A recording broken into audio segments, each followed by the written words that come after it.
روبن نيفز هذا الساحر، روبن نيفز في وسط الملعب بالرقم 8. روبن نيفز يأتي البريك، كرة تصل على طول، وصلت إلى الأمام، عادت بيابي مرر، الكرة بتعود من جديد، وصلت مرة أخرى لمصلحة الفريق السلوفيني. شوفوا روبن في العمل، روبن نيفز حينما يقول عنه روبرتو مارتينيز مدرب المنتخب البرتغالي هذا تبغى قصيرة راح يعطيك، هذا هو عرضية ورأسية تتخلص لتصل إلى مصر. المواهب الكروية القادمة عليكم أن تعود من جديد باتجاه خيبري. يستحق حقيقة خيبري أن يصل إلى الدقيقة تقريبا ونحن نصل إلى الرد يسجله. وفي المباراة الماضية ب6 أهداف.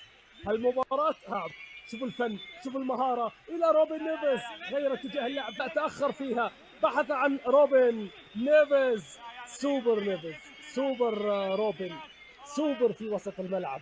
لاعب ميشيل محاولة مرور تقدم يسارية لكنها بتتخلص، تصطد في دفاعات الفريق السلوفيني. عبد الله الحمدان غادر ترك مكانه لمحمد القحطاني، خيبري غادر ترك مكانه لمحمد جحفلي.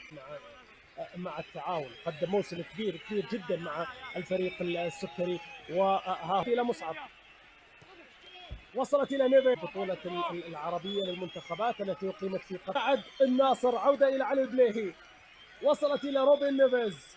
روبن في وسط الملعب يفضل هذه الكرات، يحب هذه 26 سنة فقط النجم البرتغالي روبن نيفز بصورة راقية جدا في مباراة اليوم.